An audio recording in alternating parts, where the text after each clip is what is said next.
Hello, my friend. I have a special invitation for you. I have a new, potent, concentrated group coaching program called Crucible. We begin on April 10th. You can go check out timewitchery.com/crucible, and I'm going to tell you all about it at the end of the show. So if you're interested, stay tuned.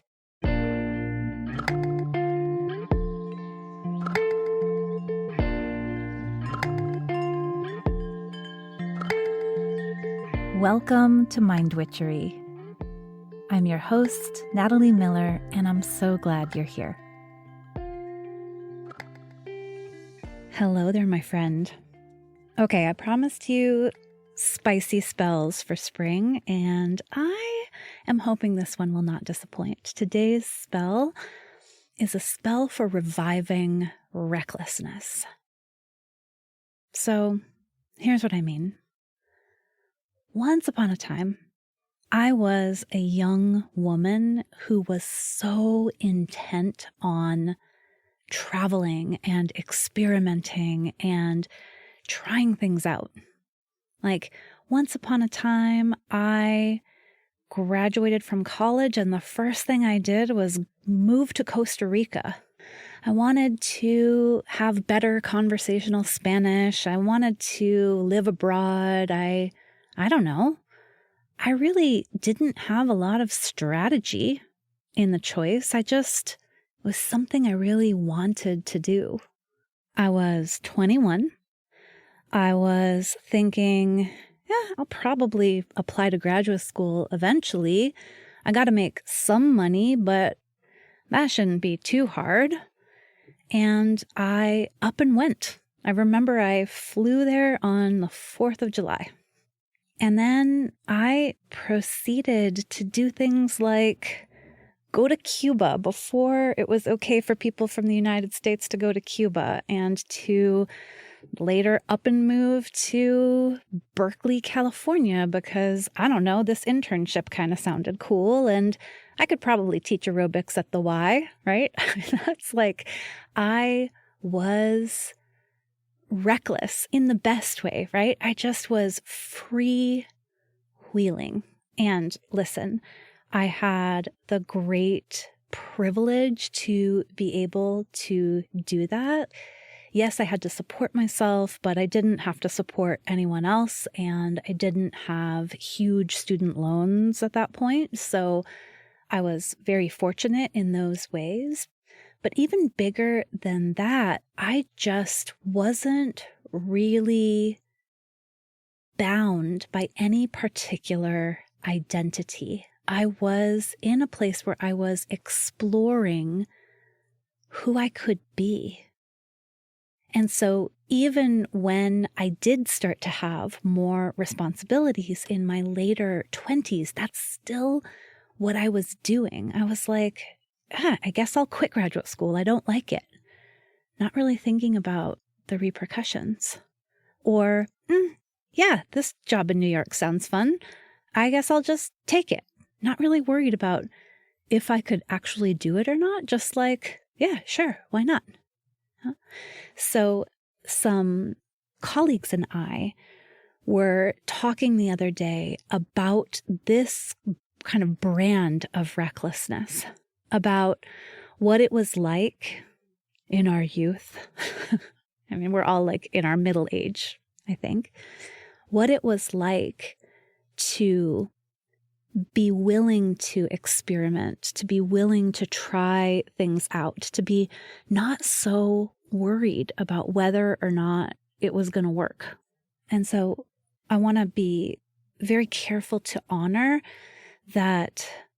I know that for some people, responsibilities are so heavy and fall upon our shoulders so early that we maybe don't get as much access to that sort of freedom to experiment. And so I don't want to pretend like it's a universal experience, because it certainly is not.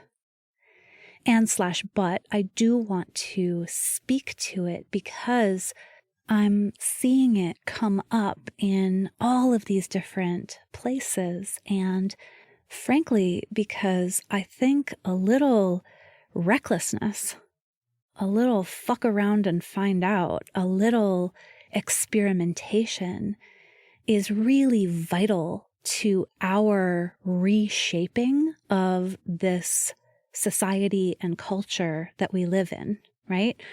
All of the bigger oppressive power systems would prefer that we conform, would prefer that we conserve and maintain the status quo. But fuck the status quo. The status quo is oppressive for the vast majority of us on this planet. So if we are to reshape the status quo, if we are to evolve what's expected and what's desired of humans in our culture, then I think reviving recklessness is an important aspect of that. So here's the spell. It's a simple one, but really fucking powerful. Who else am I? Who else am I? Because I think that in my experience and in just kind of watching clients, watching friends, watching loved ones, is that the more fixed our identities become, the more kind of confined and even like the less faceted our identities become, the less adventure, experimentation, fucking around, recklessness is available. Yeah. So let's say I am a CEO, and so much of my day, so much of my thinking, so much of myself is wrapped up in my CEO-ness. I'm imagining here like this kind of multifaceted jewel, but in my view, I'm zeroing in on a single facet, and then I'm getting closer. I'm zooming in on that facet to see like this is all there is CEOing. And so when my identity and my time and my thinking is that concentrated, I very likely spend less time being a friend, being a neighbor, being a partner, being a sexual being, having a body, honestly, right? Being a world citizen. I am so focused on this singular aspect of myself that I maybe become really overinvested in maintaining it. I have forgotten who else I am, and I'm certainly not working to expand my self-definition, right? It's like a classic all the eggs in one basket kind of thing. And listen, there are many roles in our culture where we are encouraged to put all of our eggs in one basket or to invest all of our identity into a particular role.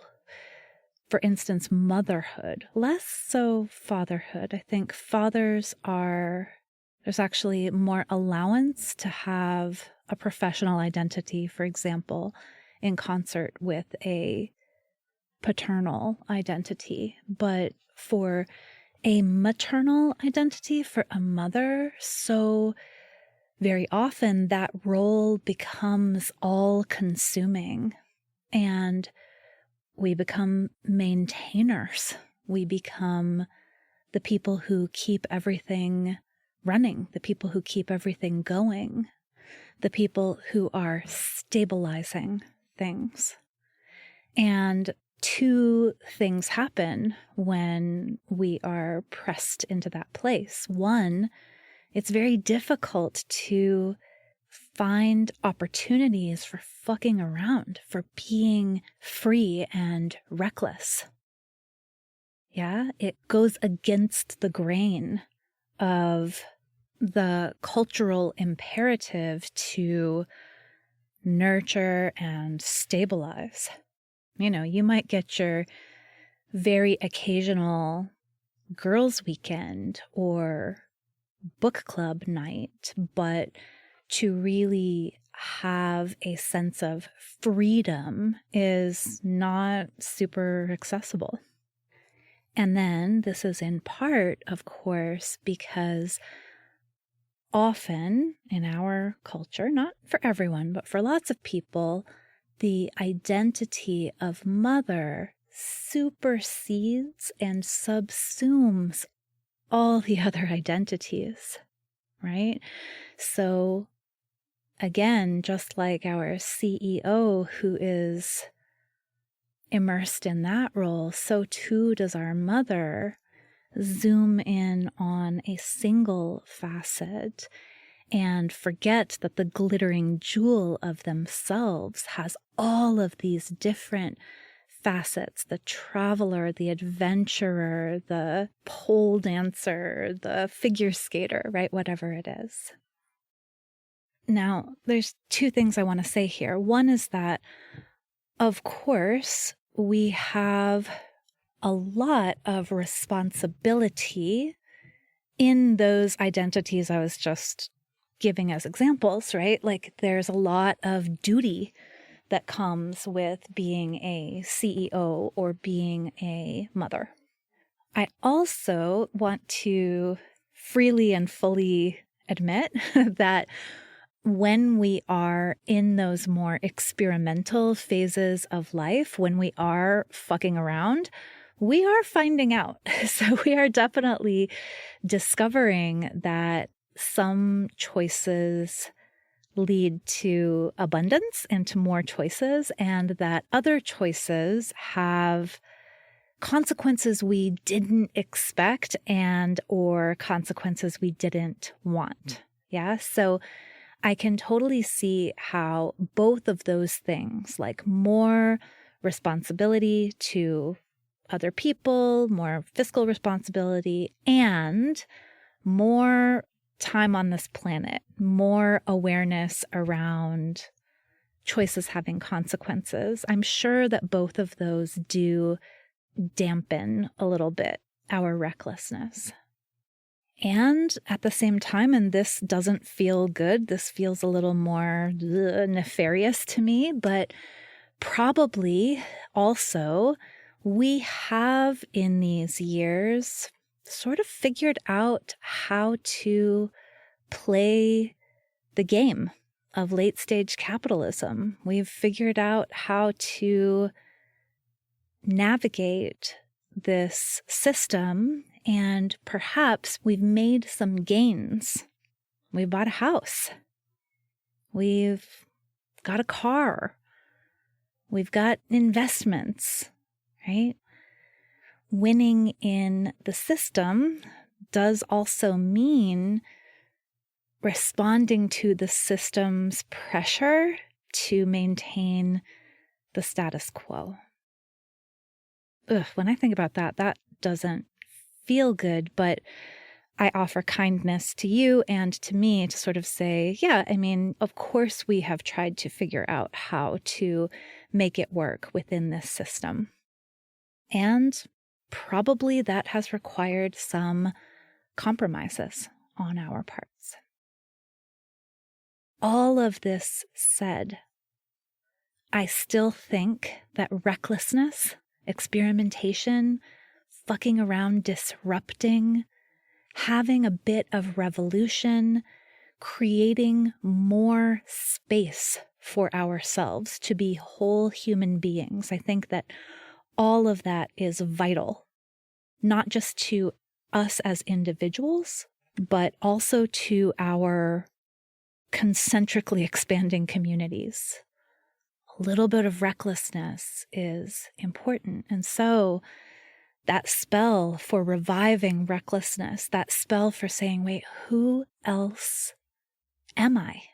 who else am I, is so, I hope, freeing and revitalizing in a way that encourages a more expansive way of working, of relating, of parenting, of being. You can sit with yourself for a moment and just ask, in the multifaceted jewel of yourself, what's the facet, the identity you're most often inhabiting and looking at? I know that for me, it's work. I love work. And I also live in a culture that exalts work above all else. I am a primary breadwinner in our family. I have responsibility. And at the same time, when I confine my identity to worker, I personally feel so much more pressure and so much more confinement. It's only when I expand my identity and I remember, oh, I'm also mother, I'm also partner, I'm also friend, I'm also neighbor, I'm also an earthling in a body on this planet, a body that benefits from movement and sex and plenty of water and sunlight. Yeah? When I re-expand my identity, when I remember, when I ask myself, who else am I? And even sometimes when I mean that not as like, who else am I already, but who else can I be? Who else might I be? Might I be a person who goes on a silent retreat? Might I be a person who takes a sabbatical? Those of you who follow me on the Instagram know that I just got my very first ever tattoo. It's on my arm. It's beautiful. It's a snake and some flowers. And that was very much a who else am I moment. Am I a person who is tattooed? I am, right? There is life, there is exhilaration, there is energy in that, in recklessness, in freewheeling, in exploring and experimenting, in expanding our identities. Oh my gosh, I just said exploring and experimenting and expanding, and I have to tell you, because this was very funny, my younger daughter, who is quite the actor, was the other day doing a parody of Mind Witchery. She called it Lime Witchery. And she actually had this moment where she was like, I'm going to help you expand and explore and many other E-words your life. So funny. I should get her to record that for you, shouldn't I? It was really great. And it's funny actually that she just came to mind, because there is a person, my amazing, on the verge of teenage daughter, who is expanding her identity. Like, that is the name of her game right now, is who else am I? There's so much life. There's so much power. There's so much freedom. And yeah, there's angst. And yeah, mistakes will be made. And yeah, new ways of being will be forged. And isn't that the thing?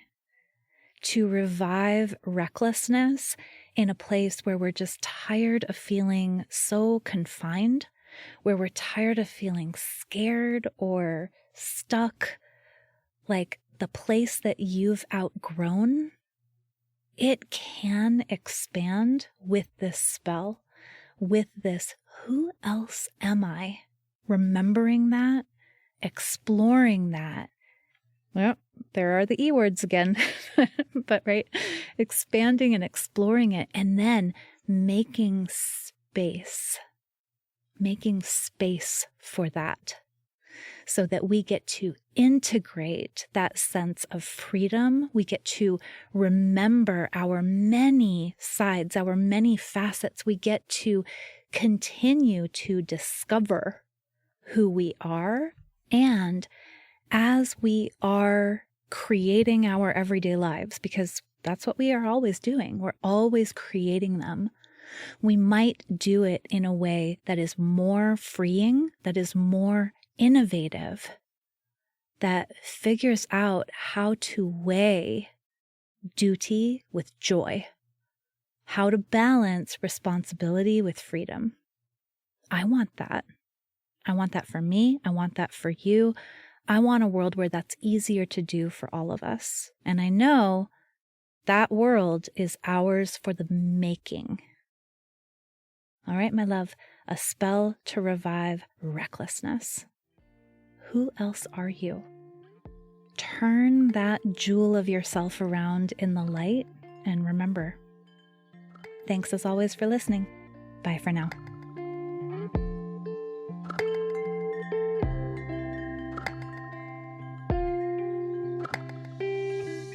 Thank you for listening to this episode of Mind Witchery. To catch all the magic I'm offering, please subscribe to the show. Or if you want a little bit of weekly witchiness in your inbox, sign up for my Sunday letter at mindwitchery.com. If today's episode made you think of a friend or loved one, your sister, your neighbor, please tell them about it. We need more magic makers in this troubled world.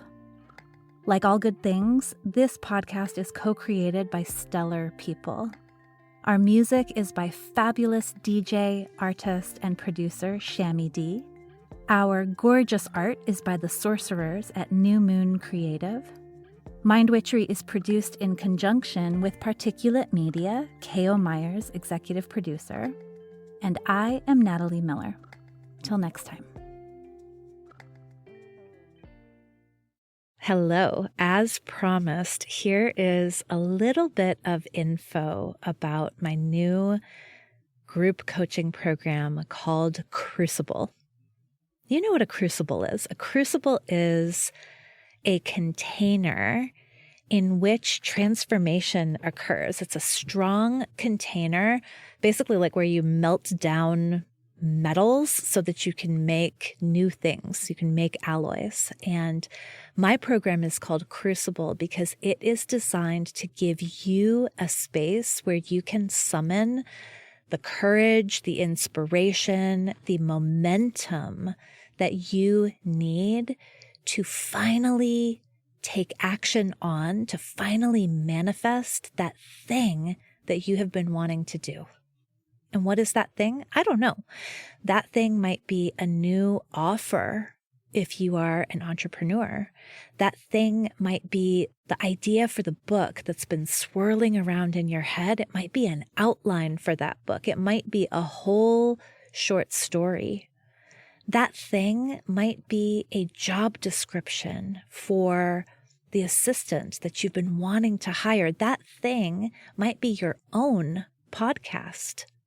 Whatever that thing is that you keep thinking, someday I'd really love to make this happen.